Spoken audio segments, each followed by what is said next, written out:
Eternal Secret K, Season 29. Bab 281, Menggambar Pedang. Apa yang sedang terjadi? Komandan penjaga Herring Scarlet, Bal Herring, mengamati sekeliling dan bertanya tanpa ekspresi dengan suara rendah.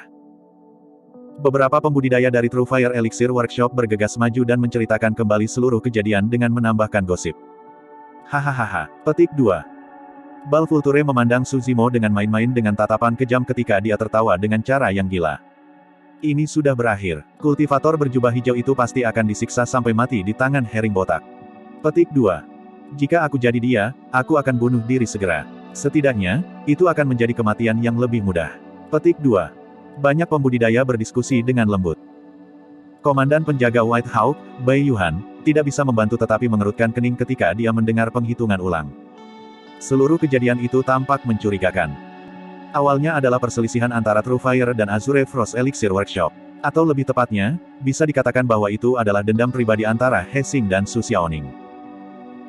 Meskipun Pang Ming menyindir Singaroh untuk melukai Su Xiaoning dan menjatuhkan Elixir Furnace-nya saat He Xing menggertaknya, situasinya masih dalam kendali.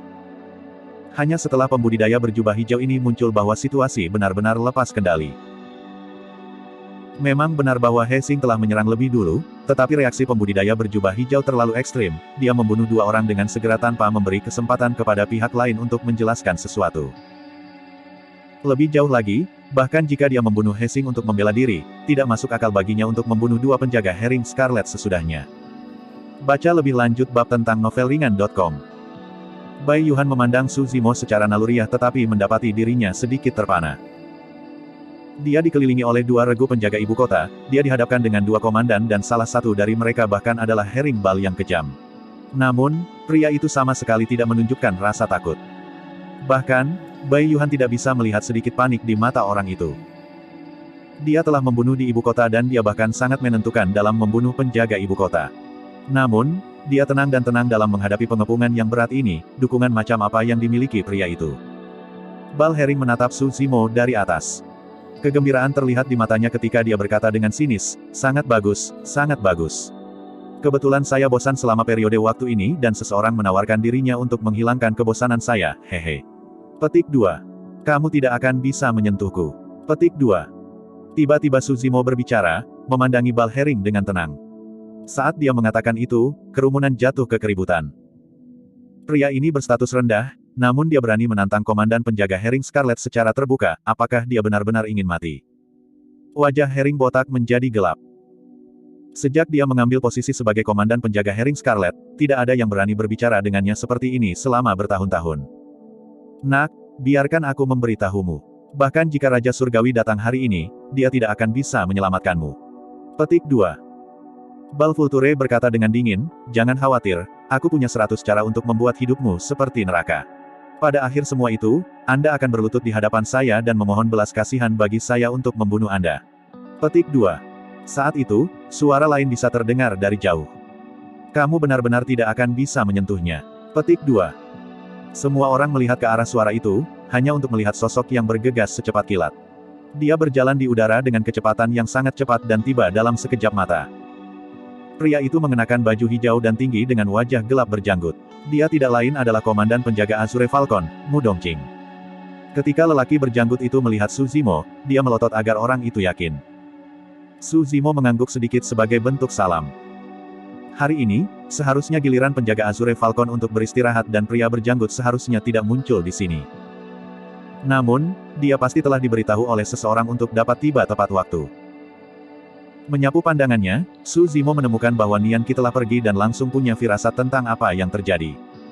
Gadis itu memang cerdas. Petik 2. Suzimo bergumam pada dirinya sendiri secara internal. Penampilan pria berjanggut dan pernyataannya itu mengejutkan para penonton karena mereka samar-samar bisa merasakan bahwa situasinya telah berubah lagi. Mu Dongqing, kamu sedang istirahat untuk shift hari ini. Apa yang kamu lakukan di sini? Bal Herring menatap pria berjanggut dan Suzimo sebelum bertanya tiba-tiba. Pria berjanggut itu berkata dengan cara yang tampaknya kasual, tidak banyak.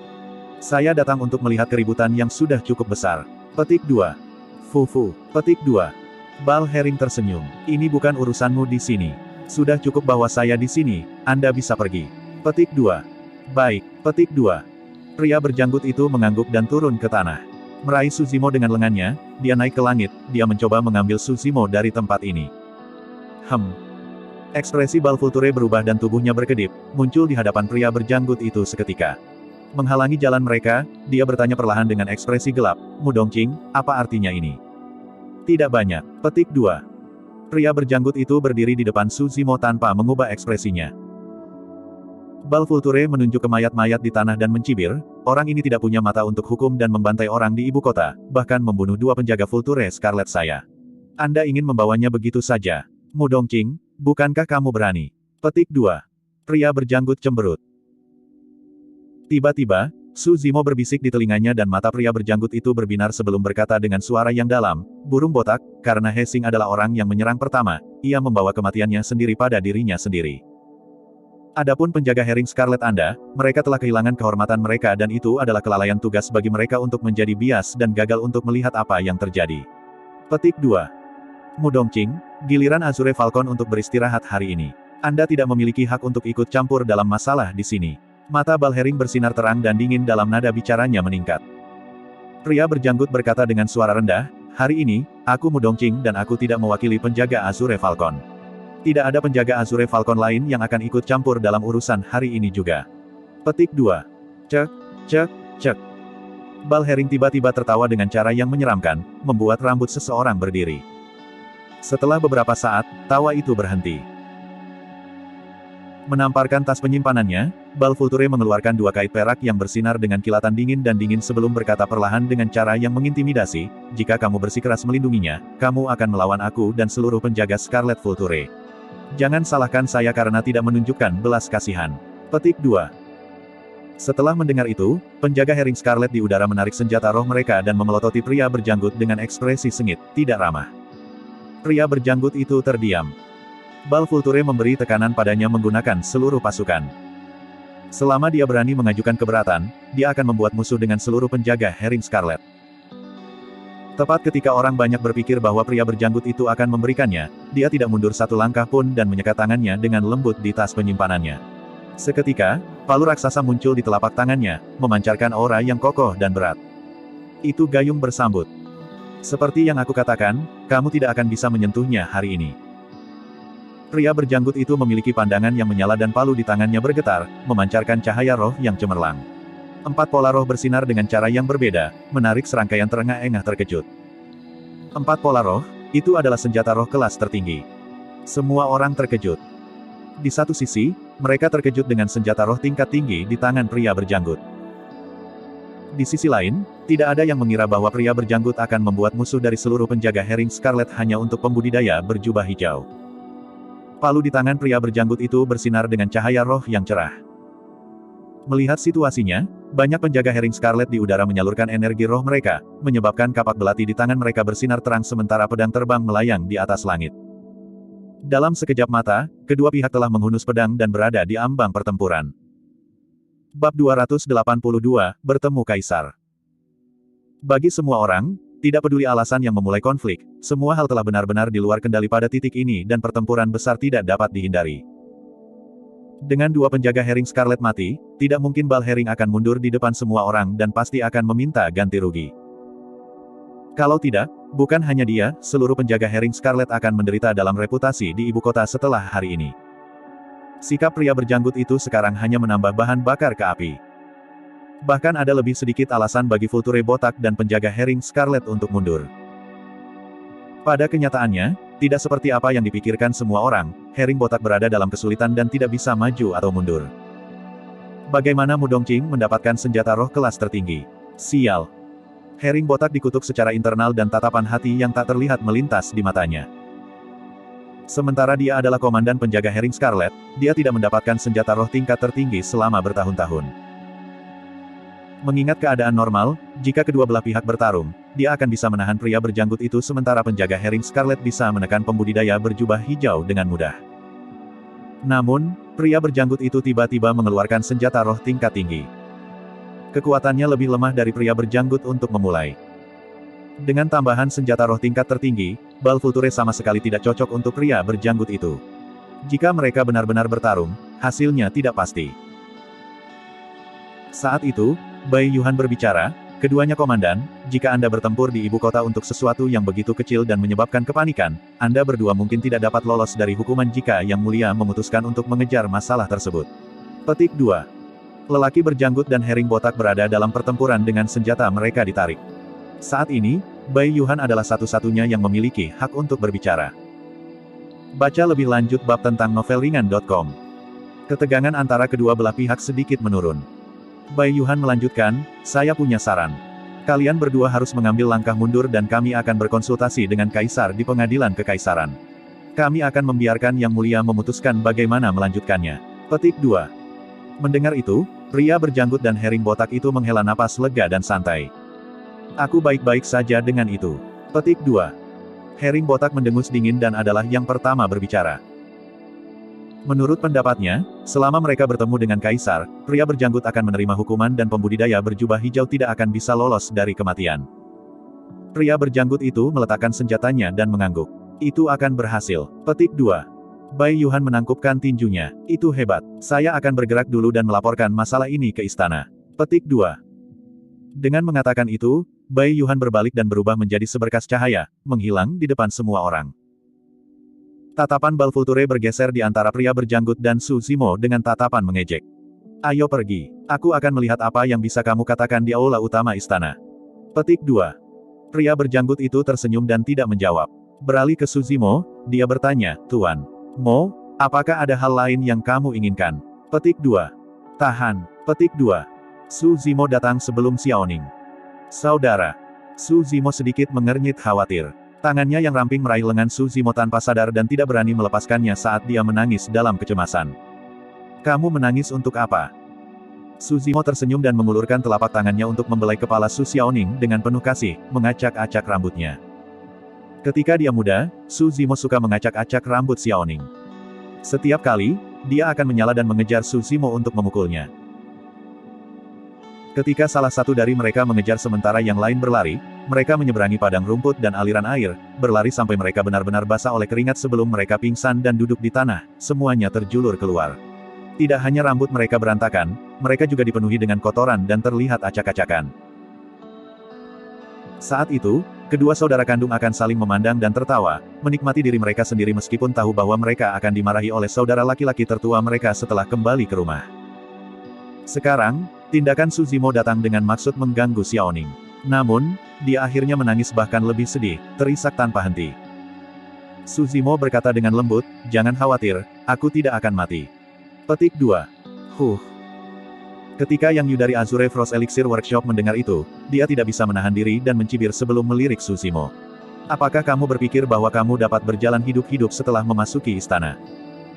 Tatapan Su Zimo menyapu horizontal dan aura pembunuh meledak, membawa bau darah tebal yang membuat hati seseorang gemetar ketakutan. Napas Yang Yu menegang dan dia menelan kata-kata yang akan dia katakan. Mayat di tanah belum menjadi dingin dan darah yang mengalir masih hangat, siapa yang berani menyinggung seseorang yang baru saja melakukan pembantaian di ibu kota? Menepuk-nepuk kepala Xiaoning, Su Zimo berkata dengan tegas, kembalilah dulu dan tunggu aku. Saya akan datang dan menjemput Anda sedikit. Petik 2. Merasakan kepercayaan pada nada bicara Su Zimo, Su Xiaoning berhenti menangis dan bertanya dengan lembut, benarkah? Betulkah? Su Zimo mengangguk. Di sisi lain, Bal Herring datang di hadapan para penggarap dari True Fire Elixir Workshop dan berkata dengan suara rendah, kalian semua, kembali sekarang. Beritahu kultivator paling terkemuka dari True Fire Sekte di ibu kota seperti Penatua Zhang dari True Fire Weapon Workshop dan lain-lain dan mintalah mereka semua pergi ke istana kekaisaran untuk menyambut kaisar. Petik 2. Dimengerti. Para pembudidaya dari True Fire Elixir Workshop mengerti dan berbalik untuk pergi. Berbalik sedikit, Bal Herring menangkap Su Zimo tidak jauh dari situ dan menyeringai, nak, dukunganmu tidak lain adalah Mu Dongqing. Tapi, izinkan saya memberitahu Anda, tidak ada yang bisa menyelamatkan Anda hari ini. Petik 2. Ekspresi Su Zimo tenang ketika dia menjawab dengan acuh tak acuh tanpa rasa takut, jangan terlalu yakin dulu. Petik 2. Pria berjanggut, Su Zimo dan Herring botak bergerak menuju istana dan segera menghilang di depan semua orang. Jika mereka bertemu dengan Kaisar, akan sulit bagi pembudidaya berjubah hijau untuk menghindari kematian. Jika komandan penjaga Azure Falcon ingin melindungi orang itu, dia akan terlibat juga. Petik 2. Ya, sementara kedua belah pihak adalah komandan pasukan penjaga kota, satu sisi memiliki dukungan dari True Fire Sect. Jika banyak penatua dan makhluk sempurna dari Sekte Api Sejati muncul dan memberikan tekanan, bahkan Kaisar harus memberikan beberapa wajah. Petik 2. Itu benar, tidak mungkin Kaisar akan menyinggung Sekte Api Sejati hanya untuk penggarap pendirian yayasan. Fufu, tidak semua orang seperti Tuan Mo yang bisa menang melawan True Fire Sect. Petik 2. Kerumunan tidak bubar dan terus berdiskusi di antara mereka sendiri. Mu Dongqing, di mana Anda mendapatkan senjata roh kelas tertinggi? Dalam perjalanan, Balhering bertanya dengan cara yang tampaknya kasual. Pria berjanggut itu tidak mengatakan apa-apa. Kilatan dingin melintas di mata Balfulture saat dia berkata dengan gelap, belum ada senjata roh tingkat tertinggi yang dilelang di Skytracer Auction House baru-baru ini. Selain itu, senjata roh kelas tertinggi Anda adalah palu yang kompatibel dengan Anda. Seolah-olah seseorang telah menyesuaikannya untukmu. Petik 2. Berhenti sejenak, Balfulture berkata perlahan, palu itu disesuaikan untukmu oleh Tuan Mo, kan? Petik 2. Jadi bagaimana kalau itu? Jadi bagaimana jika tidak? Pria berjanggut itu berbalik dan bertanya dengan senyum palsu.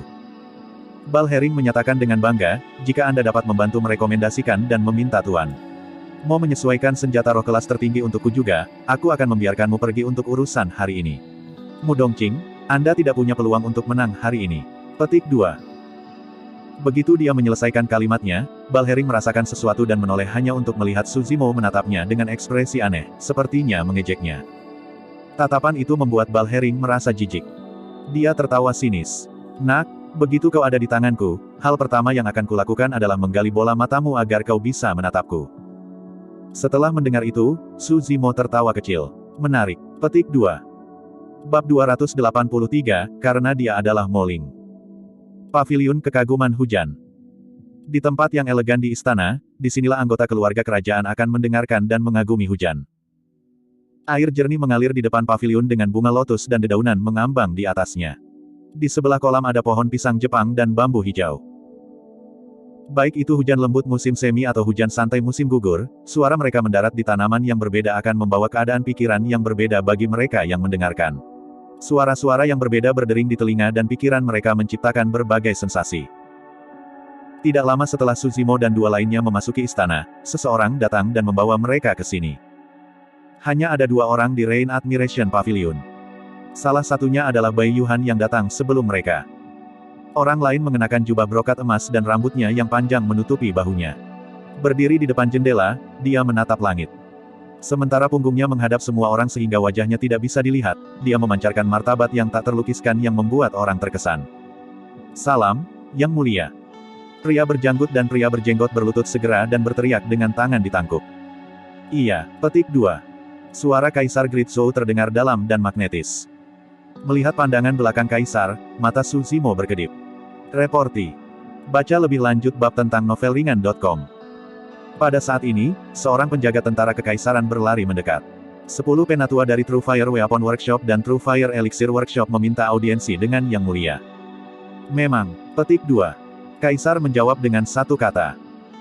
Balfulture melirik pria berjanggut itu dengan sikap provokatif dan tertawa dingin. Pria berjanggut itu tidak tergerak dan ekspresinya tenang. Tak lama, 10 Golden Cores merobek udara, hampir semuanya adalah lelaki tua berjanggut panjang. Sementara Golden Cores itu berasal dari True Fire Sekte, mereka telah tinggal di ibu kota selama ratusan tahun. Penatua Zhang dari True Fire Weapon Workshop dianggap muda di antara 10 orang. Kaisar tidak berbalik dan tidak mengatakan apa-apa, hanya menatap langit.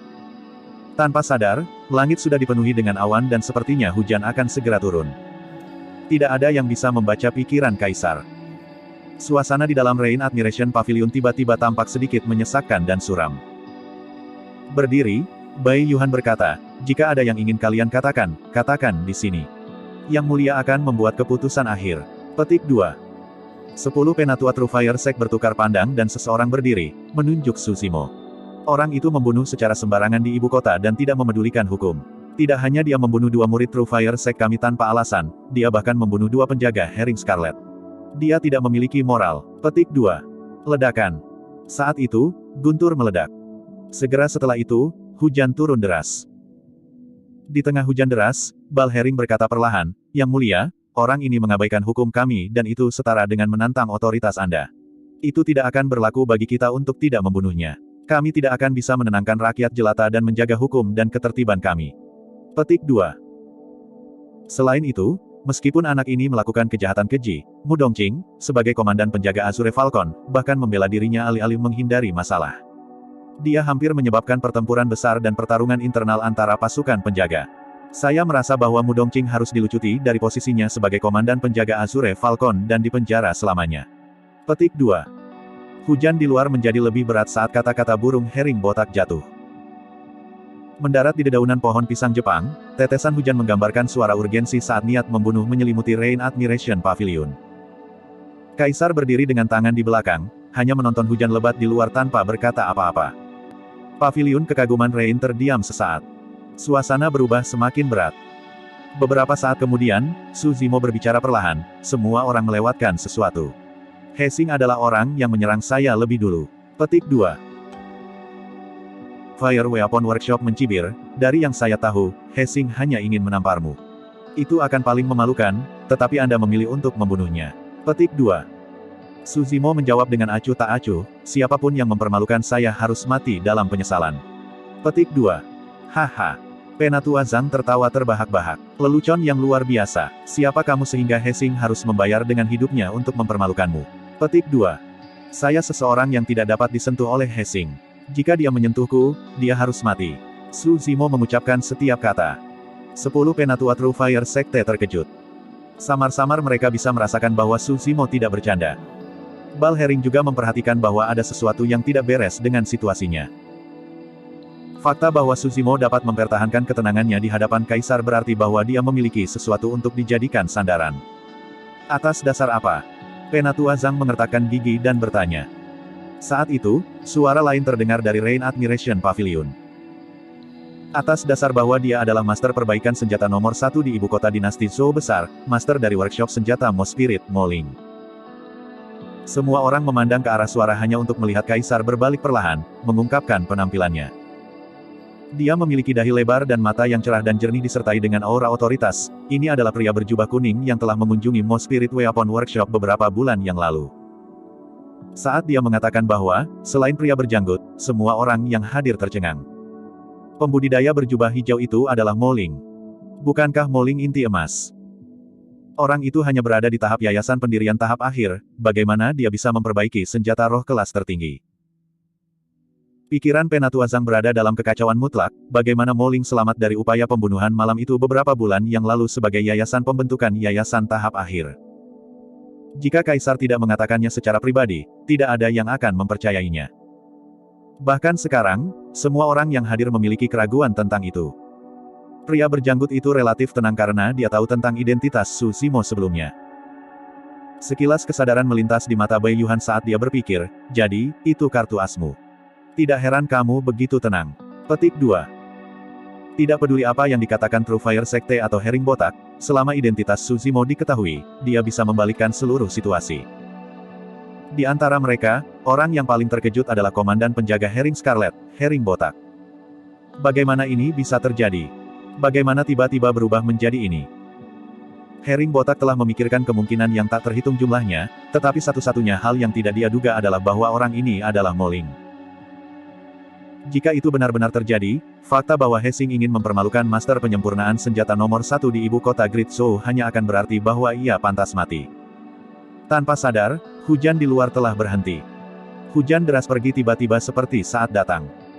Kaisar memandangi Su Zimo dengan mata menyala dan bertanya sambil tersenyum, Tuan Mo, sudah lama, bagaimana kabarmu? Petik 2. Awalnya, Kaisar berpikir bahwa kemunculannya yang tiba-tiba pasti akan menyebabkan Su Zimo terkejut. Sebaliknya, Su Zimo tampak tenang dan tenang. Dia hanya membungkuk sedikit dengan tangan ditangkup. Ini kehormatan saya. Petik 2. Alasan ketenangan itu adalah karena beberapa bulan sebelumnya, Su Zimo sudah menyimpulkan identitas pria berjubah kuning. Bal Herring tahu bahwa tindakannya sudah menyinggung Su Zimo dan mengambil keputusan. Bahkan jika Anda adalah Mo Ling dan dibenarkan bagi Anda untuk membunuh Hexing, mengapa Anda harus membunuh penjaga Herring Scarlet saya? Su Zimo menjawab, para penjaga Herring Scarlet memilih untuk mengabaikan hal-hal ketika Hexing dan Pang Ming menghasut roh singa untuk menyakiti orang lain. Kenapa mereka tiba-tiba mencoba membunuh tanpa pikir panjang ketika itu datang padaku? Petik 2. Sebenarnya, Komandan, saya curiga bahwa Anda menyembunyikan motif tersembunyi bersama dengan True Fire Sect. Kalian bekerja sama untuk menyiapkan perangkap ini di kota Yongxing hari ini untuk membunuhku. Petik 2. Saat dia mengatakan itu, ekspresi dari 10 tetua True Fire Sekte dan Herring Botak berubah. Kata-kata Suzimo setajam pedang yang menusuk hati mereka. Sebelumnya, Kaisar telah membuat pernyataan yang jelas bahwa tidak ada yang menyebabkan masalah bagi Mo Ling di masa depan. Sekarang, dari semua orang, mereka bentrok dengan Mo Ling. Jika mereka tidak bisa menjelaskannya dengan jelas, itu akan menyebabkan Kaisar salah paham. Pada saat itu, mereka akan menjadi orang-orang yang membangkitkan amarah Kaisar. Dengan hanya beberapa kata, seluruh situasi telah berubah. Di luar Rain Admiration Pavilion, sinar matahari menerobos awan kelabu dan berserakan di air, memantulkan cahaya yang indah. Bab 284, mengendapkan debu. Bal Herring begitu ketakutan sehingga ia berkeringat dingin dan berlutut di tanah dengan tergesa-gesa. Sebelum ini, saya bahkan tidak tahu bahwa ini adalah Tuan Mo, apalagi memasang perangkap bersama dengan True Fire Sect. Tolong mengerti, Yang Mulia. Petik 2. Penatuazang dari True Fire Weapon Workshop memelototi Suzimo dengan mata maut seolah dia ingin merobek sepotong daging yang terakhir.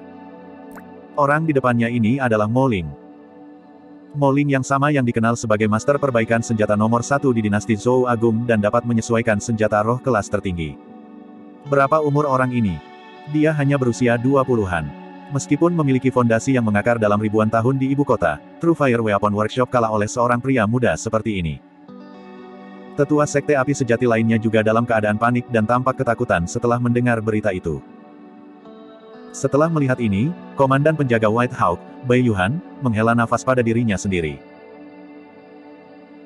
Pada kenyataannya, jika pembudidaya berjubah hijau di depan mereka adalah orang biasa, bahkan jika Hessing memprovokasi dia terlebih dahulu, Kaisar Great Zhou pasti akan mengambil sisi Sekte Api Sejati dan penjaga Herring Scarlet Herring karena pertimbangan politik. Orang itu tidak akan bisa menghindari kematian. Namun, pembudidaya berjubah hijau itu tiba-tiba memiliki identitas lain. Setidaknya di ibu kota Great Zhou, identitas Mo Ling lebih dari cukup untuk melawan True Fire Sect dan telah menikmati pengaruh yang belum pernah terjadi sebelumnya dalam 2 tahun terakhir. True Fire Sekte dan penjaga Herring Scarlet hanya bisa menganggap diri mereka tidak beruntung menabraknya.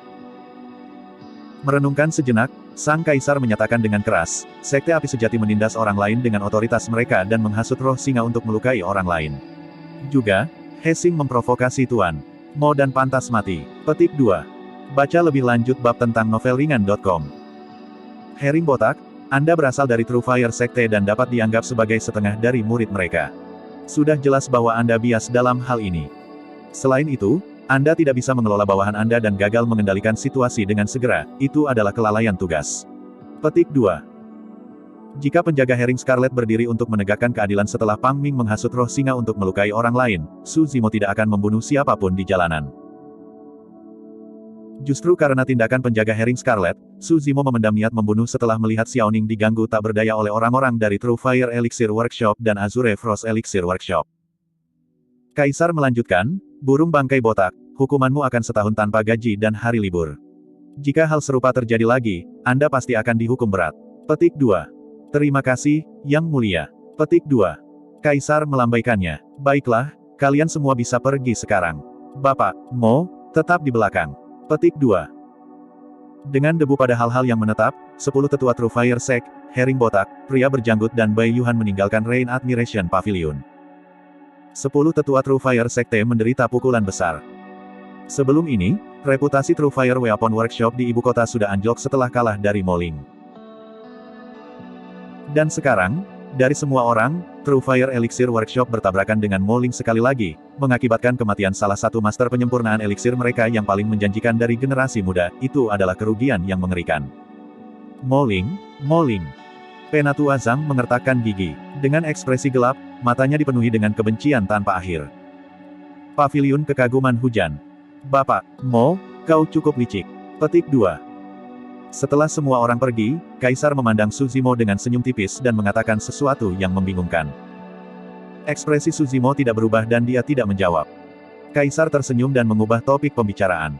Bapak, Mo, masih ada sebulan sebelum kompetisi sekte.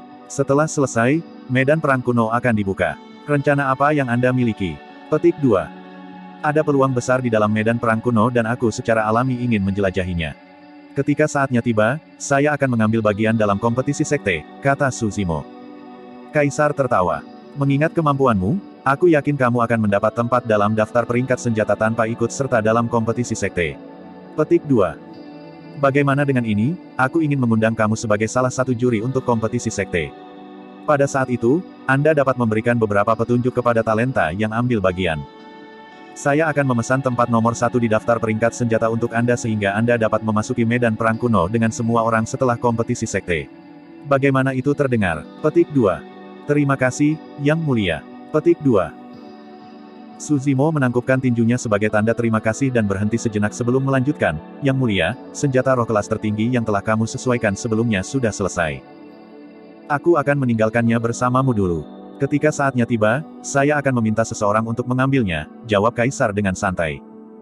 Suzimo sedikit terpana. Sementara dia bingung, dia tidak bertanya lebih jauh. Khawatir tentang Xiaoning, Suzimo membungkuk dan mengucapkan selamat tinggal sebelum meninggalkan paviliun kekaguman hujan di bawah pimpinan penjaga. Tepat ketika Suzimo meninggalkan Rain Admiration Pavilion, sepasukan tentara kekaisaran berpatroli di daerah itu. Pemimpin mereka mengenakan baju besi emas dan memiliki ekspresi dingin, mengamati sekeliling dengan tatapan tajam. Prajurit Angkatan Darat lapis baja emas kebetulan melihat Suzimo meninggalkan Rain Admiration Pavilion dan hendak memalingkan muka ketika ekspresinya berubah, sepertinya mengingat sesuatu. Prajurit tentara kekaisaran dengan lapis baja emas menyipitkan pandangannya dan mengikuti ke arah Suzimo. Suzimo bergerak dengan cepat dan dalam sekejap mata, satu-satunya yang tersisa dalam pandangan prajurit tentara kekaisaran berlapis emas adalah pandangan punggungnya. Itu dia. Bagaimana mungkin? Tentara kekaisaran dengan lapis baja emas bergumam dan matanya berkedip-kedip berpikir. Beberapa tahun telah berlalu dan perubahan dalam tubuh orang itu terlalu besar. Berbicara secara logis, orang itu tidak bisa berkultivasi karena dia tidak memiliki akar roh. Jika bukan karena pakaian hijau yang akrab dan profil samping yang halus, prajurit tentara kekaisaran berlapis emas tidak akan menghubungkan mereka berdua sebagai orang yang sama. Prajurit tentara kekaisaran dengan lapis baja emas ragu-ragu sejenak dan niat membunuh melintas di matanya. Beralih ke penjaga di belakangnya, ia memerintahkan, terus berpatroli. Saya perlu keluar sebentar. Petik 2. Dimengerti. Tentara kekaisaran di belakangnya membungkuk sebagai respons. Prajurit tentara kekaisaran dengan lapis baja emas diam-diam mengikuti arah yang ditinggalkan Suzimo. Paviliun kekaguman hujan. Tidak lama setelah Suzimo pergi, seorang pria ilmiah terbang, itu adalah Dewa Mingze yang disempurnakan. Dewa Mingze yang disempurnakan tersenyum pahit. Sepertinya Moling benar-benar menebak identitas yang mulia sebelumnya. Kalau tidak, dia tidak akan begitu tenang hari ini. Petik 2. Menarik. Berpikir bahwa dia akan berpikir untuk menggunakan kekuatanku untuk keluar dari situasi ini. Petik 2. Kaisar juga tersenyum dan bertanya, apa nama gadis dari Azure Frost Sect yang terluka oleh singa roh? Tuan Mingze yang sempurna menjawab, saya mendengar dia dipanggil Su Xiaoning dan bersaudara dengan Moling. Latar belakangnya tidak diketahui dan tidak ada yang mendengar dia menyebutkan sesuatu juga, tetapi menurut murid-murid lainnya, dia agak dekat dengan putri ketiga di Azure Frost Sect. Petik 2. Kaisar mengerutkan kening. Dia menganalisis, hanya ada dua kemungkinan jika nama keluarga mereka berbeda. Pertama, nama keluarga Moling adalah Su. Kedua, Su Xiaoning hanya seorang adik perempuan yang diakui namanya. Tidak peduli kemungkinannya, itu membuktikan bahwa Su Xiaoning memiliki banyak bobot di hati Moling. Petik 2. Kaisar mengangguk, matanya bersinar dengan kebijaksanaan saat dia berkata perlahan, di permukaan, kematian He Xing adalah karena dia memukul lebih dulu dan ingin menghukum Moling. Pada kenyataannya, jelas bahwa Moling adalah orang yang memancing He Xing untuk menyerang karena dia ingin membela adik perempuannya. Karena itulah dia membunuh He Xing di jalanan. Petik 2. Itu benar, bahwa He Xing cukup bodoh untuk ingin mencoba dan menghukum Moling tanpa memperjelas situasinya. Dia tidak berharap kehilangan nyawanya sebagai gantinya. Lord Mingze yang sempurna menggelengkan kepalanya dan menghela nafas. Kaisar berkata dengan santai, saya memberinya petunjuk sebelumnya bahwa saya percaya dia mengerti. Petik 2. Ya, fakta bahwa Anda tidak mengekspos dia di depan semua orang adalah bantuan besar, Yang Mulia. Mengenai identitas Su Xiaoning, mungkin putri ketiga mungkin tahu sesuatu tentang itu, jawab Tuan Mingze yang sempurna. Iya, petik 2. Kaisar mengangguk. Suir akan segera kembali. Petik 2. Bab 285, terlalu banyak senjata roh. Workshop Azure Frost Elixir. Beberapa pembudidaya perempuan berkumpul di sekitar Su Xiaoning dengan penuh semangat, mengobrol tanpa henti saat api gosip menyala di mata mereka. Xiaoning, apakah orang itu benar-benar saudaramu? Mengapa Anda tidak menyebutkannya sebelumnya? Petik 2. Siapa namanya? Berapa umurnya? Dia berasal dari sekte apa? Apakah dia punya pasangan Dao? Petik 2. Kenapa dia tidak bergabung dengan Azure Frost Sekte bersamamu? Xiaoning, kalian tampak sangat dekat. Apakah Anda rekan Dao-nya? Petik 2. Su Xiaoning sedikit mengerutkan kening dengan khawatir di matanya saat dia mengerutkan bibirnya dalam diam. Merasakan bahwa Su Xiaoning sedang murung, seseorang menghiburnya, "Xiaoning, jangan cemas. Ini baru 2 jam, masih pagi." Petik 2. Saya menyarankan Anda untuk menyerah. Saat itu, seorang pembudidaya wanita muncul dari aula belakang dengan ekspresi ancaman di wajahnya. Ini tidak lain adalah kakak perempuan mereka, Yang Yu. Yang Yu mendengus dingin. Dia membunuh 4 orang di ibu kota dan kamu berharap dia keluar hidup-hidup. Bermimpilah. Mengambil napas dalam-dalam, Su Xiaoning menjawab dengan tegas, "Saudaraku berjanji padaku bahwa dia pasti akan datang dan menjemputku." Betapa naifnya. Petik 2. Yang Yu tidak menyembunyikan sarkasme di matanya. Dari 4 orang yang terbunuh, 2 dari mereka adalah murid dari True Fire Elixir Workshop dan 2 di antaranya adalah penjaga Scarlet Vulture. Apakah Anda berpikir bahwa True Fire Sekte dan penjaga Herring Scarlet harus dianggap enteng? Petik 2. Baca lebih lanjut bab tentang novelringan.com. Menurutmu siapa kakakmu yang bisa melawan 2 kekuatan itu?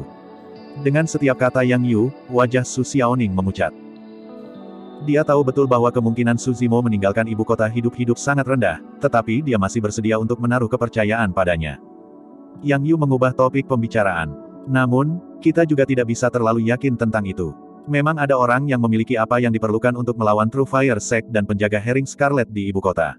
Sebagai contoh, dia sedang berbelit-belit dengan sengaja dan menunggu Su Xiaoning menatap penuh harapan sebelum melanjutkan dengan perlahan. Misalnya, kakakmu bisa dari keluarga kerajaan sendiri. Fufu. Petik 2. Sebelum dia selesai, Yang Yu sudah tertawa terbahak-bahak dan matanya dipenuhi ejekan. Dia benar-benar mengolok-olok Su Xiaoning. Jika Su Zimo adalah seseorang dari keluarga kerajaan, bagaimana mungkin komandan penjaga Herring Scarlet tidak mengenalinya? Yang Yu menambahkan, tentu saja, selain keluarga kerajaan, ada orang lain di ibu kota yang dapat menahan kekuatan True Fire Sect dan penjaga Herring Scarlet. Itu adalah. Sementara Su Xiaoning tahu bahwa Yang Yu jelas-jelas mengejeknya, dia memandang yang terakhir dengan harapan menunggu jawaban. Itu, Master Penyempurnaan Senjata nomor 1 dari dinasti Zhou besar, Tuan Mo, Yang Yu menyatakan. Mata Su Xiaoning redup. Yang Yu terkekeh. Biarkan aku berpikir, Suster Junior Su. Bisakah saudara laki-laki Anda menjadi Tuan Mo? Itu tidak benar. Nama keluarga Anda Su Danmer. Nama keluarga Mo adalah Mo. Tampaknya agak jauh. Juga, saya mendengar bahwa Pak Mo adalah Golden Core tapi kakakmu sepertinya adalah yayasan pembentukan yayasan tahap akhir, Fufu.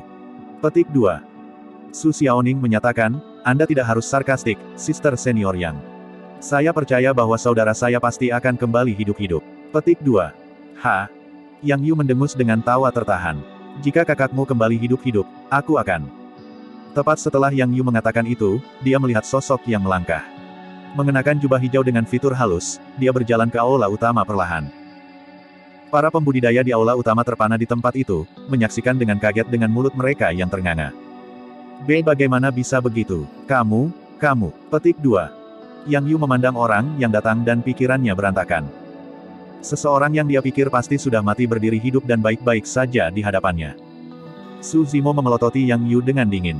Lanjutkan. Apa yang kamu katakan akan kamu lakukan jika aku kembali hidup-hidup? Petik 2. Yang Yu merasakan jantungnya mengepal ketika Su Zimo memelototinya. Dia berpaling secara naluriah, tidak berani memenuhi pandangannya saat dia merasakan rasa takut yang belum pernah terjadi sebelumnya. Saudara. Su Xiaoning berseru kegirangan dan mengubur dirinya sendiri terlebih dahulu ke dalam pelukan Su Zimo, terisak pelan. Dia mengeluarkan ekspresi lembut dan menepuk punggungnya. Su Zimo mendukung Xiaoning ke samping sebelum berjalan ke Yang Yu perlahan dengan ekspresi dingin, tatapannya tajam seperti pisau dan memancarkan niat membunuh yang mengerikan. Apa yang kamu inginkan? Ini adalah Azure Frost Elixir Workshop, ini bukan tempat bagi kamu untuk menjadi kurang ajar. Petik 2. Yang Yu agak bingung ketika dia berpura-pura tegar di luar dan memarahi saat dia mundur tanpa sadar. Bahkan di dalam ibu kota, aku berani membunuh. Apakah Anda berpikir bahwa saya tidak akan berani membunuh seseorang di Azure Frost Elixir Workshop? Petik 2. Su Zimo terus mendekat dengan tatapan dingin. Yang Yu menelan ludah dan merasa semakin bingung dan ngeri. Sementara dia berada di yayasan pendirian yang disempurnakan, ranah kultivasi yang lebih tinggi dari Suzimo, dia benar-benar terpana oleh aura Suzimo sekarang. Siapa yang tidak takut pada seseorang yang bisa keluar dari istana dengan aman setelah memulai pembantaian di ibu kota? Bahkan Kor Emas Azure Frost Sekte merasa waspada saat ini, apalagi Yang Yu. Tidak ada yang berani menyentuh Suzimo tanpa mengetahui identitasnya. Seseorang yang bisa bertahan melawan kekuatan gabungan dari True Fire Sect dan penjaga Herring Scarlet jelas memiliki status tinggi, siapa yang berani menyinggung seseorang seperti itu? Tak lama, Yang Yu sudah mundur ke dinding tanpa tempat untuk lari. Apakah kamu tahu mengapa keempat orang itu terbunuh? Suzimo datang sebelum Yang Yu dan bertanya dengan mata menyipit. Wajah Yang Yu pucat saat dia menggelengkan kepalanya. Dia menjawab perlahan, itu karena mereka menggertak Xiaoning. Anda juga menggertaknya. Petik 2. Aku. Tidak. Pertahanan Yang Yu tidak berdaya. Suzimo mengubah topik dan berkata, tapi jangan khawatir, aku tidak akan membunuhmu. Petik 2. Ketika dia mendengar itu, Yang Yu menghela napas panjang lega. Tanpa sadar, punggungnya sudah basah oleh keringat. Ekspresi mengejek melintas di mata Suzimo saat dia tersenyum. Aku tidak akan membunuhmu karena orang lain akan berurusan denganmu. Petik 2. Seketika, kelegaan Yang Yu berumur pendek. Saat itu, Su Xiaoning berlari dan menarik Suzimo pergi, berkata kepada Yang Yu, kakak perempuan Yang, apakah kita masih memiliki kesepakatan yang telah kita sepakati sebelumnya? Saya akan menjual kepada Anda eliksir furnace ini seharga 5.000 batu roh tingkat tinggi atau senjata roh tingkat tinggi. Petik 2. Perlahan, dia mengeluarkan eliksir furnace dari tas penyimpanannya. Eliksir furnace inilah yang menarik perhatian Hexing dari True Fire Sect dan serangkaian konflik sesudahnya. Eliksir furnace mengeluarkan fenomena luar biasa ketika disentuh oleh darah Xiaoning. Selain itu, Su Zimo dapat mengatakan bahwa Xiaoning sangat menyukai eliksir furnace, mengapa dia menjualnya tiba-tiba. Xiaoning, mengapa kamu menjual tungku ini? Su Zimo bertanya, bingung.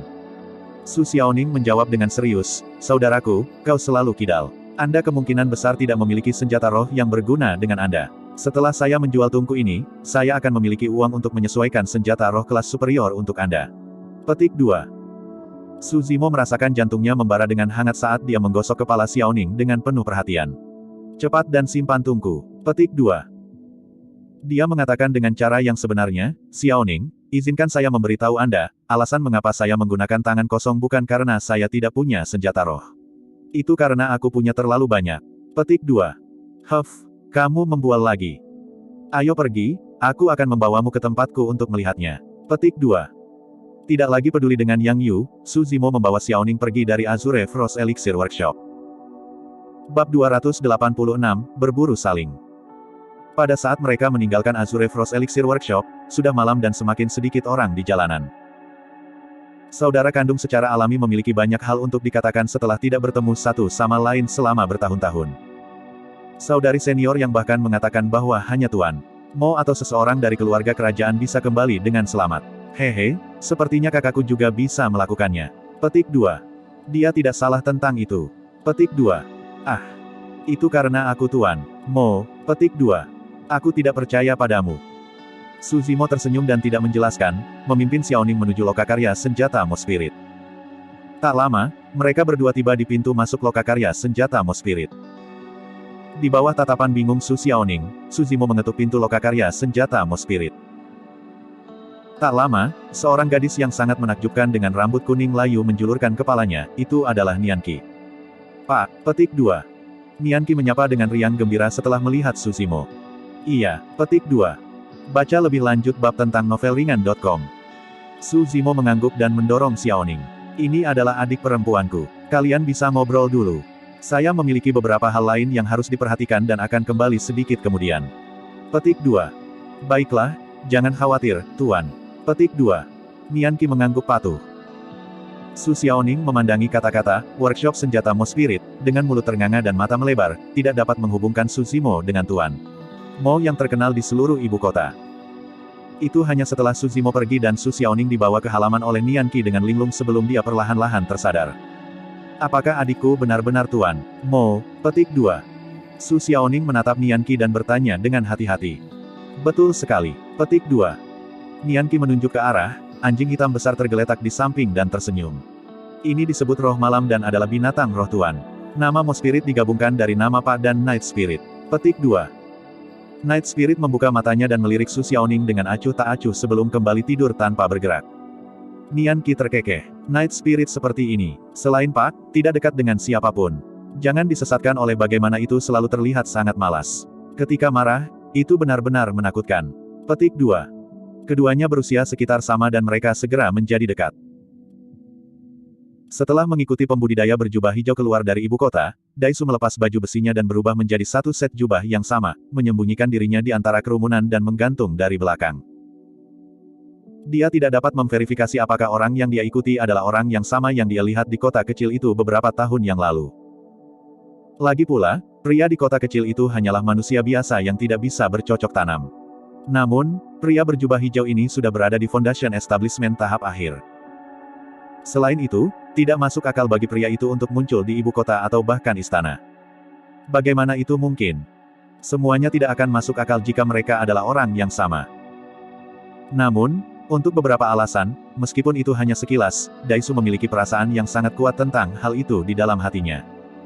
Mereka adalah orang yang sama. Sementara pria itu tampak seperti sarjana lemah di permukaan, tulang punggungnya sangat lurus seolah-olah tidak ada seorang pun di dunia ini yang bisa menghancurkannya. Daisu mengikuti pembudidaya berjubah hijau dan melihat yang terakhir memasuki Azure Frost Elixir Workshop. Tidak lama kemudian, dia keluar dengan seorang pembudidaya wanita. Ketika dia melihat wajah kultivator perempuan itu, Daisu tidak lagi memiliki keraguan.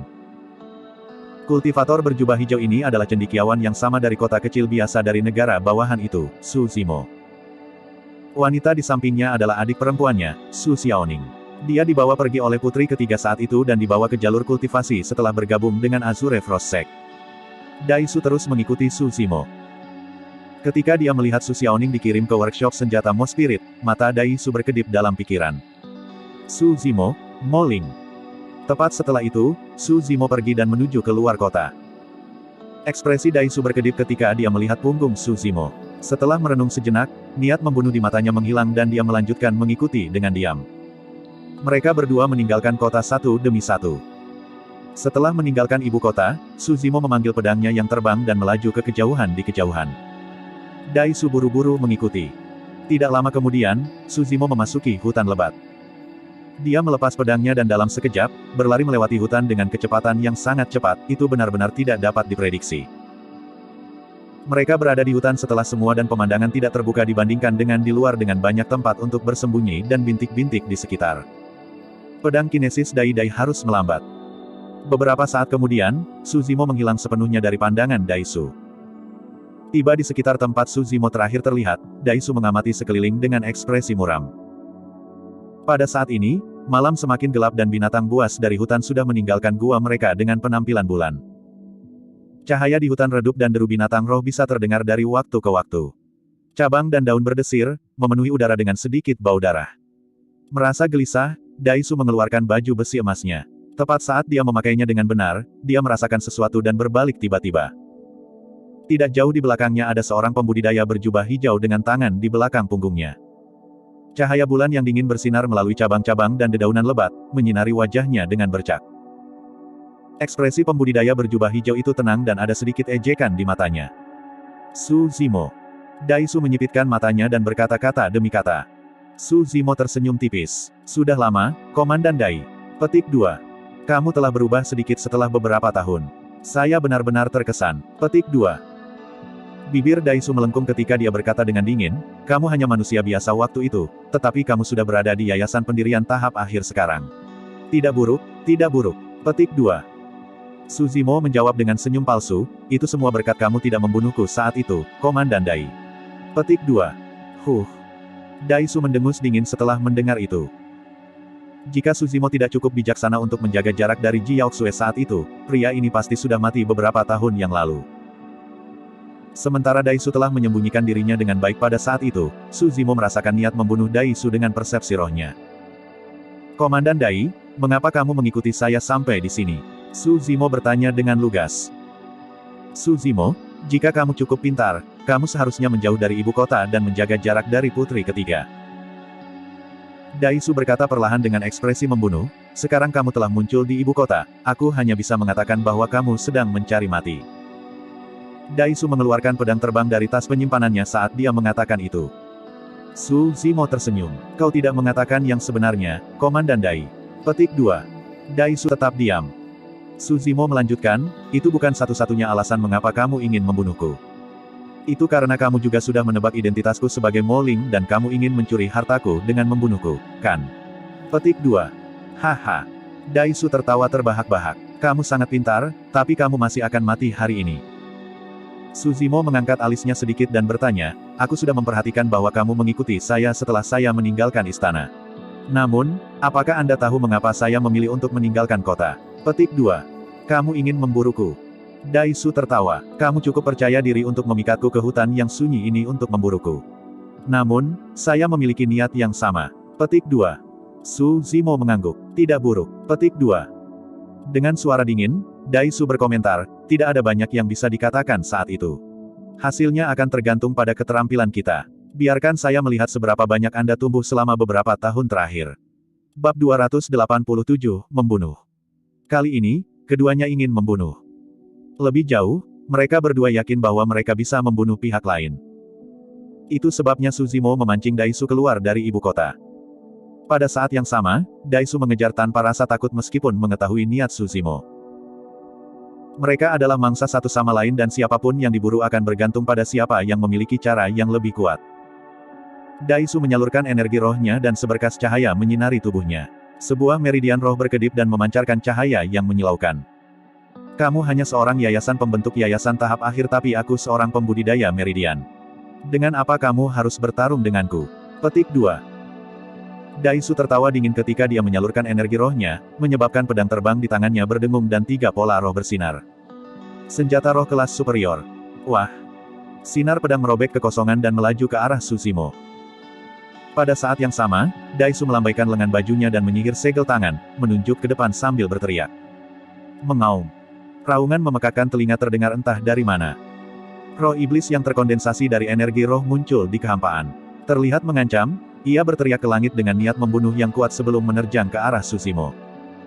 Pedang terbang dan seni roh menyerang secara bersamaan. Ekspresi Su Zimo tidak berubah saat dia menekan jari tengah dan ibu jari bersama-sama, membentuk segel tangan aneh yang dia dorong perlahan ke depan. Segel penekan Vien. Dia tidak menguji air sama sekali. Su Zimo merilis seni roh terkuat yang dia tahu segera. Energi roh di dantian Su Zimo melonjak ke dalam sidik jari yang telah disulapnya. Ledakan. Sebuah telapak tangan emas besar turun dari langit disertai dengan ledakan memekakkan telinga, menerobos cakrawala dan menghancurkan arus udara saat membanting ke arah roh iblis dan pedang terbang dengan cara yang mengerikan. Ekspresi Dai Su berubah. Dia bisa dengan jelas mengatakan bahwa telapak emas tampak seperti itu dibentuk oleh energi roh. Namun, itu tampak jasmani, seolah-olah telapak dewa turun dari surga, bertekad untuk membersihkan semua kejahatan di dunia. Bang! Di udara, iblis roh melolong bertubrukan dengan telapak emas dan retakan segera muncul di permukaan tubuhnya. Dalam sekejap mata, itu menghilang di udara. Ekspresi Dai Su berubah. Biasanya, seni roh disulap oleh energi rohnya sebagai yayasan pembentukan yayasan satu meridian harus mampu mengalahkan yayasan pembentukan yayasan tahap akhir dengan mudah. Namun, situasinya persis berlawanan sekarang. Hanya ada satu kemungkinan, seni roh pihak lain jauh lebih kuat daripada miliknya. Di udara, pedang terbang Dai Su menekan bagian tengah telapak tangan emas dan tidak bisa maju. Pedang itu bergetar dan energi rohnya tidak stabil, menunjukkan tanda-tanda hancur, pedang itu hampir menyerah kapan saja sekarang. Dai Su mencibir dan menyalurkan energi rohnya sekali lagi. Suara mendesing. Sinar cahaya bersinar melalui baju besi emas Dai Su. 2 meridian roh. Spirit piring art tidak dapat digunakan untuk memberitahu berapa banyak meridian yang dibuka oleh yayasan pembentuk yayasan yang sempurna. Satu-satunya cara untuk mengetahui adalah jika pembudidaya mengungkapkannya secara pribadi. Tapi sekarang, Dai Su sudah mengungkapkan 2 meridian roh. Energi roh melonjak dalam 2 meridian dengan cara yang kokoh. Dai Su memanipulasi pedang terbang yang bersinar terang saat kekuatannya terus mendaki. Lurus dan tajam, pedang itu benar-benar menghentikan telapak tangan emas. Tidak peduli seberapa kuat segel penekan Vien, ia memiliki batasnya dan sulit untuk menebus perbedaan dalam bidang kultivasi. Su Zimo, jika hanya itu yang kau punya, hari ini akan menjadi peringatan kematianmu setahun dari sekarang. Fakta bahwa Dai Su mampu mengalihkan perhatiannya untuk berbicara di hadapan pertempuran yang begitu besar membuktikan bahwa dia tidak menggunakan kekuatan penuhnya. Su Zimo memiliki ekspresi tenang dan tidak menjawab. Sementara Daisu tidak menggunakan kekuatan penuhnya, Su Zimo juga punya rencana cadangan. Istirahat. Saat itu, tubuh Daisu bersinar dengan seberkas cahaya lagi saat dia berteriak pelan. Meridian roh ketiga. Kekuatan tiga meridian meletus pada saat yang sama ketika pedang terbang di udara bersinar lebih terang. Kedua belah pihak jatuh ke jalan buntu dan dengan keras, pedang terbang menembus telapak emas. Itu melanjutkan lintasannya menuju kepala Su Zimo tanpa kehilangan momentum. Saat Daisu mengungkapkan meridian ketiga, Su Zimo sudah menyadari bahwa akan sulit untuk membunuh Daisu menggunakan metode budidaya abadi mengingat bidang kultivasinya saat ini. Celah muncul di telapak emas setelah ditusuk dan hampir ambruk. Wah! Sinar pedang itu sangat dingin dan sangat cepat. Namun, Su Zimo bahkan lebih cepat. Saat pedang terbang itu menembus telapak emas, Su Zimo bergerak dan meninggalkan serangkaian bayangan di tempat dia berada. Swoosh! Seperti kuda ganas, Su Zimo tiba di hadapan Daisu dalam sekejap mata. Setelah Divine Steed Flating, dia membuat gerakan tiba-tiba dan mengambil langkah besar ke depan, menggunakan sikap Plow Heaven Stride. Ledakan. Langkah tunggal itu menyebabkan tanah bergetar saat aura Su Zimo meningkat pesat. Matanya berbinar dengan niat membunuh yang hingar-bingar. Tiba-tiba, dia mengulurkan tangan dengan kedua tangan dan meraih lengan Daisu, menekuk lututnya sambil menghancurkan. Pemotongan kuda surgawi. Dengan Divine Steed Flating, dia bisa memperpendek jarak antara mereka dan mendekat. Tepat setelahnya, Plow Heaven Stride membantunya dalam meledak dengan aura yang sangat deras dan dia menghabisi dengan Divine Steed Dismemberment dalam gerakan cair tanpa lamban. Selama lengan Daisu dikunci oleh Su Zimo, dia pasti akan mati. Semburan Divine Steed Flating serta Plow Heaven Stride ditambah dengan kekuatan Divine Steed Dismemberment sudah cukup untuk merobek Daisu terpisah. Dalam menghadapi serangan Su Zimo yang seperti badai ganas, mata Daisu dipenuhi dengan kilatan panik awal sebelum menenangkan diri. Ah! Dia meraung dan cahaya roh lain menyinari tubuhnya. Ledakan. Meridian roh keempat telah muncul. Kelima. Keenam. Seketika, 6 meridian roh muncul di tubuh Daisu. Auranya melebar dengan cepat dan energi rohnya kaya saat dia memasuki kondisi mengamuk. Pendirian Six Meridian Foundation. Tidak banyak penggarap pendirian yayasan yang bisa membuka 6 dari 8 saluran meridian. Selain itu, semakin banyak meridian yang dibuka, semakin sulit untuk membuka lebih banyak, tingkat kesulitan membuka meridian tidak sama. Kecuali satu memasuki medan perang kuno dan memperoleh peluang besar di dalamnya, sudah hampir batas bagi seseorang untuk membuka 6 meridian di daratan Tianhuang. Awalnya, Daisu tidak menggunakan semua kekuatannya. Itu karena menurut pendapatnya, Su Zimo hanya pada tahap akhir pendirian yayasan, ini adalah seseorang yang jauh lebih rendah daripada bidang kultivasinya dan tidak perlu untuk itu. Hasil dari pertempuran sudah diputuskan. Tapi sekarang, setelah Su Zimo melepaskan rantai serangan yang hebat itu, Daisu menyadari bahwa pertempuran itu tidak sesederhana yang dia kira. Energi roh 6 meridian roh meledak seketika. Kau mencari mati.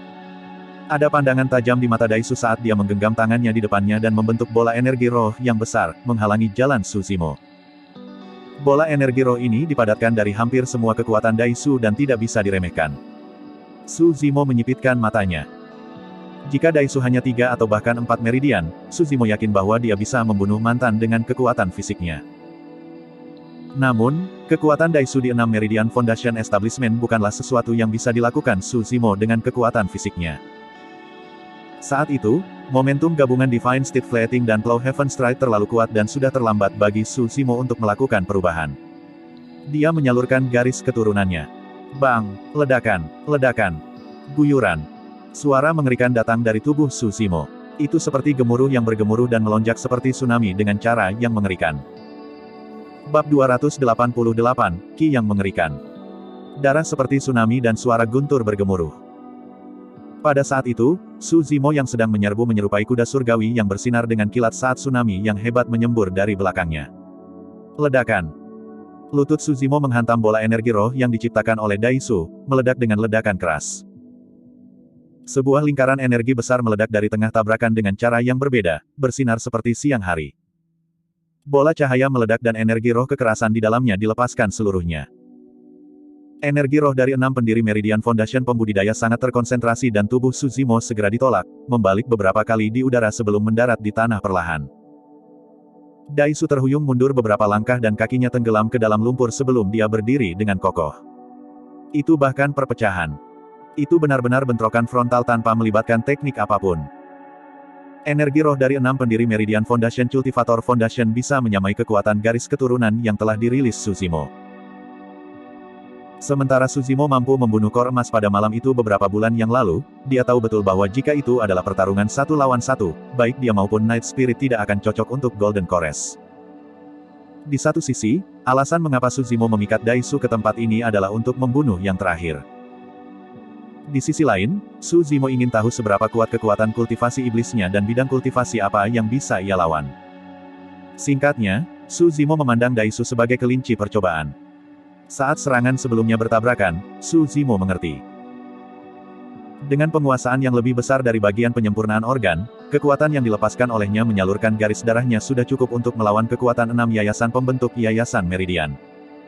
Daisu menggali eliksir dengan tangan kirinya dan menelannya.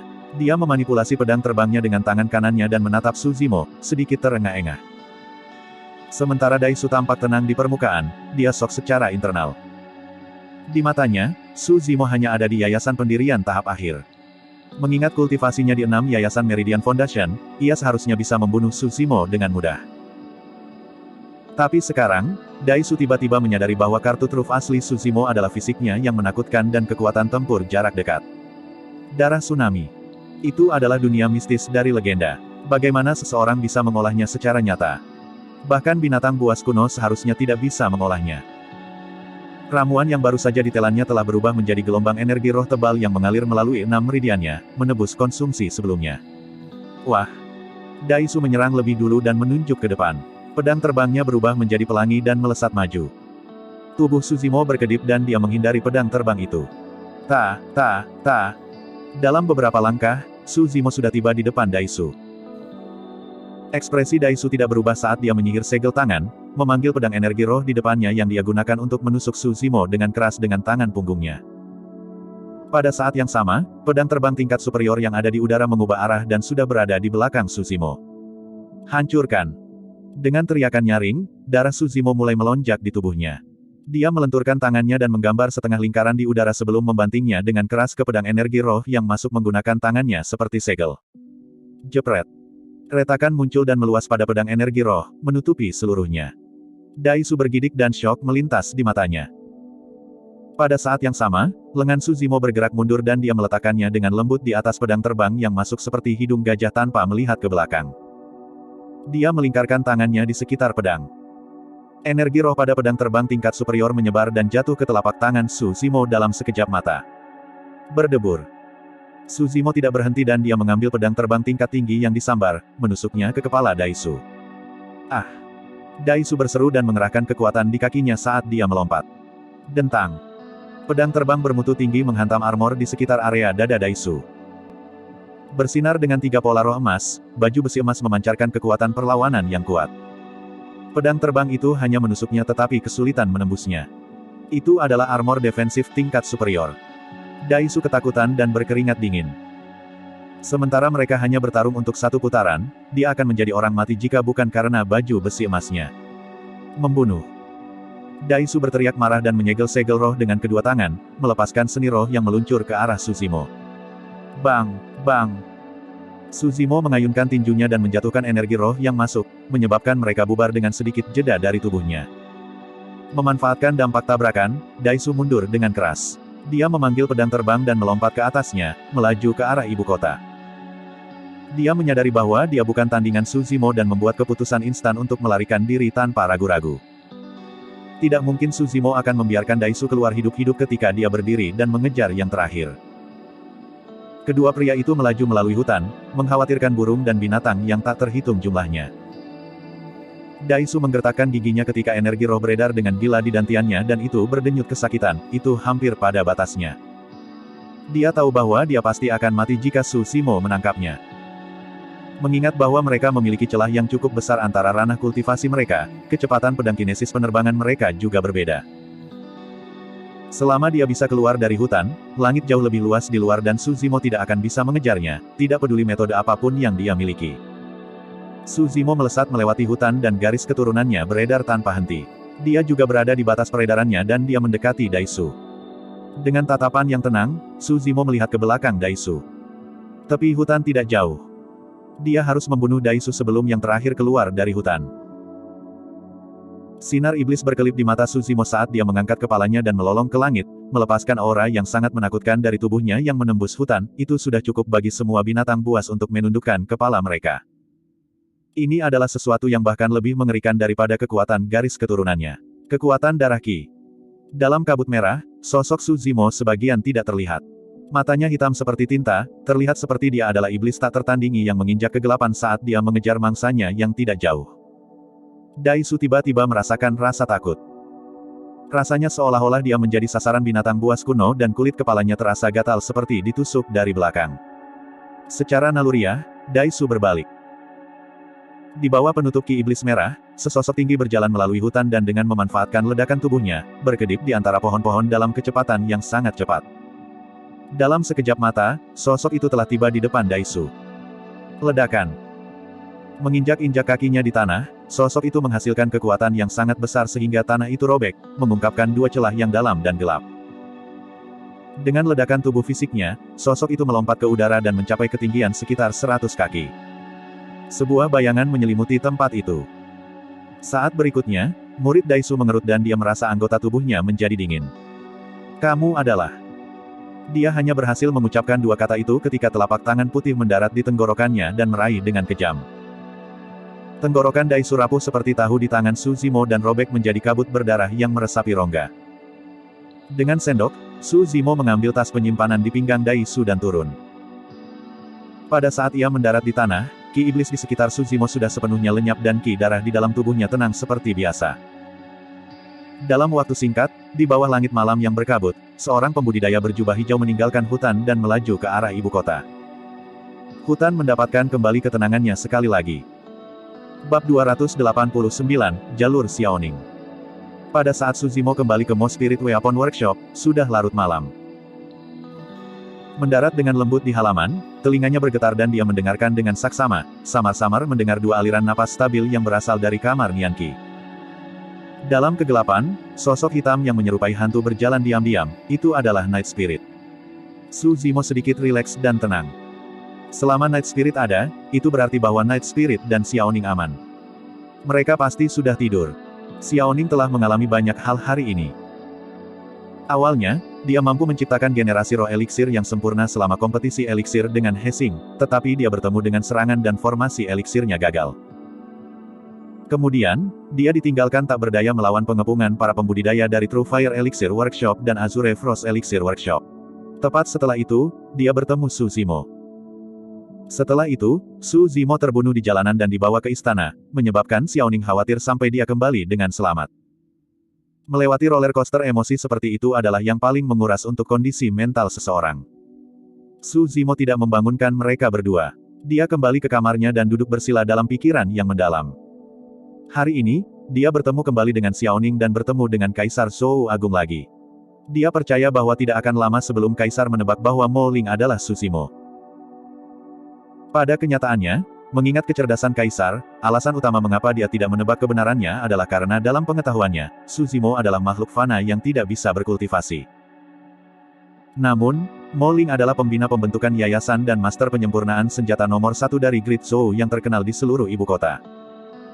Salah satunya terkubur di tanah sementara yang lain duduk di atas awan, perbedaannya terlalu besar.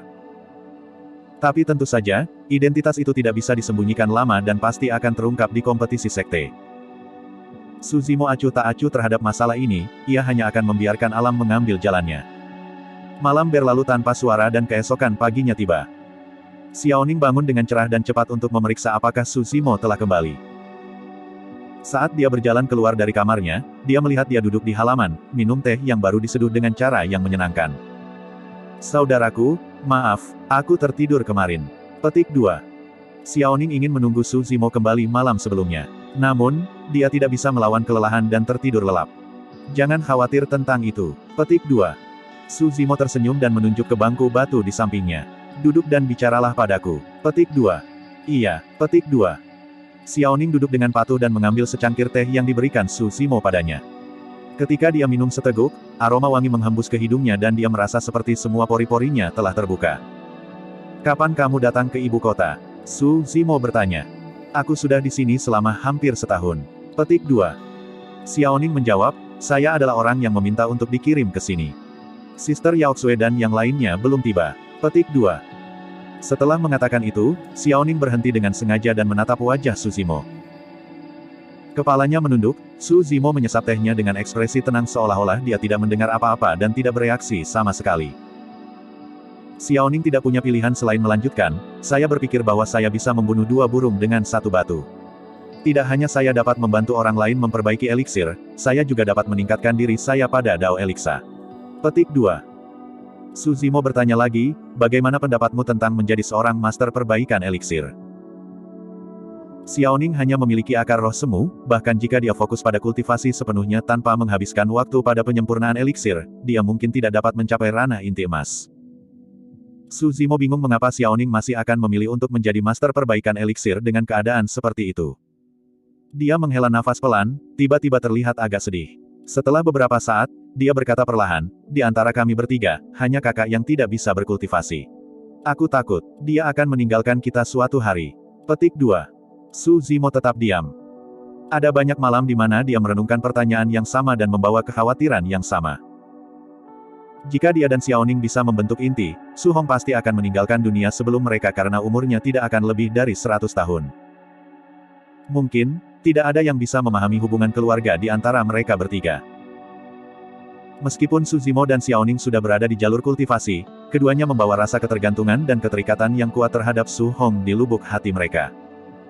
Jika bukan karena Su Hong, keduanya tidak akan hidup saat itu. Sejak Su Zimo dan Xiaoning dapat mengingat banyak hal, tidak satu pun dari mereka yang bertemu orang tua mereka. Dalam hati mereka, Su Hong seperti orang tua mereka. Xiaoning berkata dengan nada terpukul, saya tahu bahwa pada akhirnya kami harus mengalami fakta hidup dan mati. Namun, saya berharap saat itu datang sedikit kemudian. Petik 2. Saya mendengar dari yang lain bahwa beberapa master perbaikan eliksir yang kuat dapat memperbaiki eliksir yang dapat meningkatkan umur seseorang. Karena itu, saya ingin mencoba. Bahkan jika itu untuk 1 tahun, 1 bulan, atau 1 hari, saya akan senang melakukannya. Petik 2. Su Zimo tergerak saat dia mengulurkan tangannya dan memeluk Xiaoning yang berlinang air mata dengan lembut, tetap diam. Kebanyakan pembudidaya mengambil jalur kultivasi dalam mengejar umur panjang.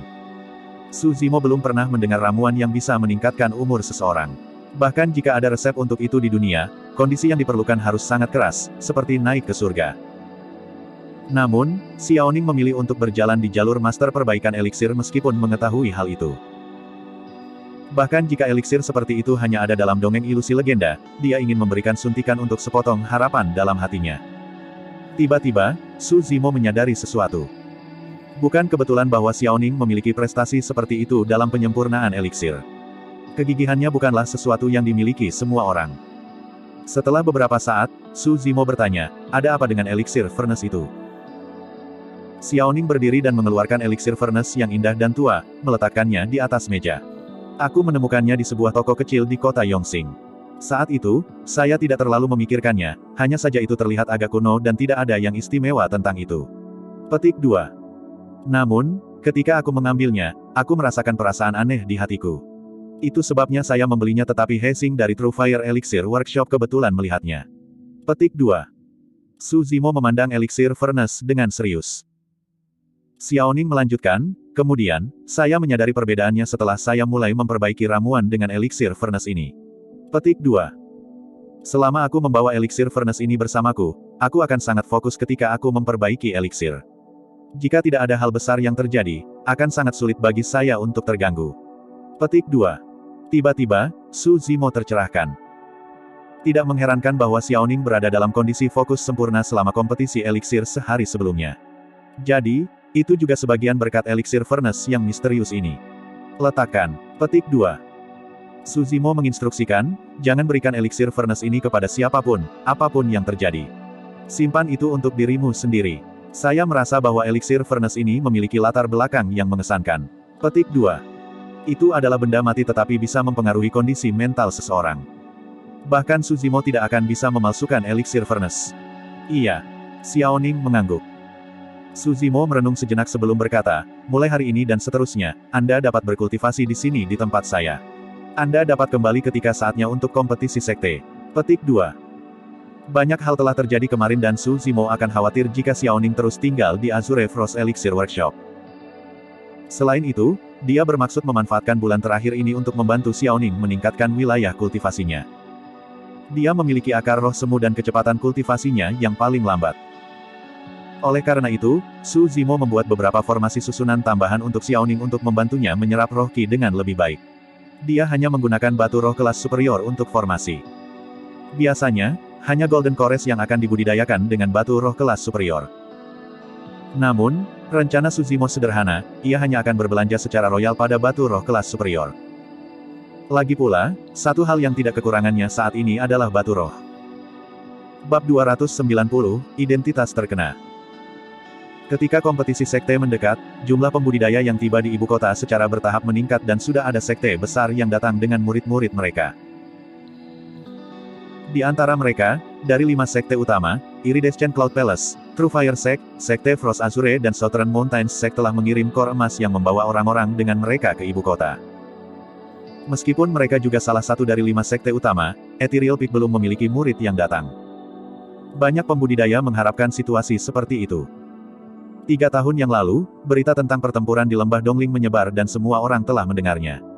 Dikatakan bahwa pertempuran itu sangat tragis dan hampir semua murid elit Ethereal Peak dari yayasan pendirian terbunuh. Mereka bahkan kehilangan beberapa kor emas juga. Hampir mustahil bagi mereka untuk memelihara penggarap pendirian yayasan yang memenuhi syarat untuk bersaing dalam peringkat roh dalam waktu 3 tahun. Sebelum ini, Ethereal Peak dapat mengambil setidaknya 3 dari 10 tempat di ranking roh. Tapi sekarang, Ethereal Peak tidak lagi memenuhi syarat untuk bersaing untuk peringkat roh yang paling menguntungkan mereka. Adapun peringkat eliksir dan senjata, murid-murid dari Ethereal Peak belum pernah ada di sana. Satu-satunya harapan yang mereka miliki adalah untuk peringkat talisman, tetapi meskipun begitu, peluangnya tipis. Oleh karena itu, di mata massa, bahkan ada kemungkinan bahwa Ethereal Sect akan memilih untuk menyerah pada kompetisi sekte kali ini. Istana, Paviliun Kekaguman Hujan. Seorang pria dan wanita berdiri berdampingan. Pria itu mengenakan jubah kuning. Dengan tangan di belakang punggungnya, dahinya lebar dan tatapannya penuh dengan kebijaksanaan, ini tidak lain adalah Kaisar Zhou Agung. Wanita di sampingnya mengenakan gaun kuning pucat dengan pita diikatkan di pinggangnya, memperlihatkan sosoknya yang sangat indah. Dia sangat cantik, anggun dan anggun. Ini tidak lain adalah putri ketiga dari dinasti Zhou besar, Putri Kaisar, Ji Yaoxue. Kenapa kamu tidak kembali lebih awal? Kaisar bertanya. Ji Yaoxue menunduk dengan diam. Sambil mengerutkan kening, Kaisar berbalik sedikit dan bertanya, kamu masih menyalahkanku? Aku tidak akan berani. Petik 2. Ji Yaoxue menggelengkan kepalanya dengan lembut dan nadanya tenang. Kaisar menghela nafas, agak tak berdaya. Suir, kamu harus tahu bahwa aku tidak akan pernah menyakitimu. Jika ada satu orang di dunia ini yang dengan sepenuh hati berharap untuk kepentingan terbaik Anda, itu adalah saya. Petik 2. Aku tahu niatmu pasti sangat berarti, ayah. Petik 2. Ji Yaoxue berbalik dan memandangi sang kaisar, agak acuh tak acuh. Namun, saya sudah dewasa. Ada banyak keputusan yang ingin saya buat untuk diri saya sendiri. Petik 2. Bagaimana Anda memutuskan sendiri? Apakah Anda benar-benar ingin menjadi sahabat Dao dengan makhluk fana? Petik 2. Kaisar mengerutkan alisnya dan menatap Ji Yaoxue yang keras kepala. Tiba-tiba, dia merasa sangat marah dan tidak bisa menahan diri untuk tidak menaikkan suaranya. Dalam waktu 100 tahun, kamu akan berada di masa jayamu sementara dia akan berada di senja. Bagaimana kalian akan menghadapi itu bersama? Pernahkah Anda memikirkan masalah ini? Petik 2. Ji Yaoxue tetap diam dan tidak ingin berdebat melawan Kaisar yang marah. Mengambil napas dalam-dalam, Kaisar menenangkan dirinya dan tiba-tiba berkata, aku menyesuaikan pedang terbang tingkat tertinggi untukmu baru-baru ini. Spesifikasi sepenuhnya sesuai dengan berat dan desain pilihan Anda. Pergi dan kumpulkan sendiri. Petik 2. Pedang terbang tingkat tertinggi. Disesuaikan. Ji Yaoxue sedikit terkejut dan tampak kaget. Namun, dia mengambilnya hampir secara instan dan bertanya, ini dari Mo Spirit Weapon Workshop. Kamu pernah mendengar tentang Mo Weapon Workshop juga? Kaisar mengangkat alisnya, berbalik untuk bertanya. Iya. Petik 2. Ji Yaoxue mengangguk. Pada tahun lalu, reputasi workshop senjata Mo Spirit telah lama menyebar ke sekte kami. Saya khawatir tidak banyak orang yang belum pernah mendengar tentang workshop senjata Mo Spirit di dalam wilayah dinasti Zhou besar. Petik 2. Jeda sesaat, Ji Yaoxue melanjutkan, saya mendengar bahwa hari ini adalah hari dimulainya pelelangan bulan workshop Mo Spirit Weapon. Majikanku telah lama menyiapkan bahan dan batu roh untuk mengambil bagian di dalamnya. Petik 2. Itu sempurna. Petik 2. Kaisar mengungkapkan senyum. Pergi dan lihatlah. Anda dapat dengan mudah mengumpulkan pedang terbang Anda juga. Yang harus Anda lakukan adalah memberitahu mereka nama saya. Petik 2. Ji Yaoxue mengerutkan kening. Untuk beberapa alasan, dia merasa ada arti lain di balik senyum ayahnya. Kaisar melanjutkan, aku sudah bertemu dengan Mo Ling ini sebelumnya dan dia pria yang cukup baik. Meskipun dia baru berusia awal 20-an, dia dewasa. Selain itu, dia telah mencapai prestasi seperti itu. Petik 2. Kamu tidak akan bisa membayangkan bahwa meskipun dia hanya seorang Foundation Cultivator, Mo Ling sudah bisa memperbaiki tingkat tertinggi. Tahan. Tampaknya merasakan sesuatu, Ji Yaoxue menyela Kaisar dan bertanya dengan alis terangkat, Ayah, apa yang Anda coba lakukan? Kaisar tertawa kecil. Jangan khawatir, aku tidak bermaksud apa-apa. Saya hanya ingin menunjukkan kepada Anda seperti apa jenius sejati itu. Mo Ling jelas jauh lebih unggul dibandingkan dengan Su Zimo itu. Petik 2. Ayah. Ji Yaoxue menyela Kaisar sekali lagi dan menggelengkan kepalanya, mengekspresikan ketidaksenangannya.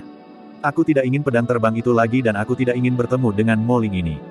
Petik 2. Suir, dengarkan aku. Petik 2. Kaisar berkata dengan lembut, tidak ada kerugian bagi Anda untuk melihat orang ini. Tidak apa-apa bahkan jika Anda tidak ditakdirkan dengannya dan tidak menyukainya.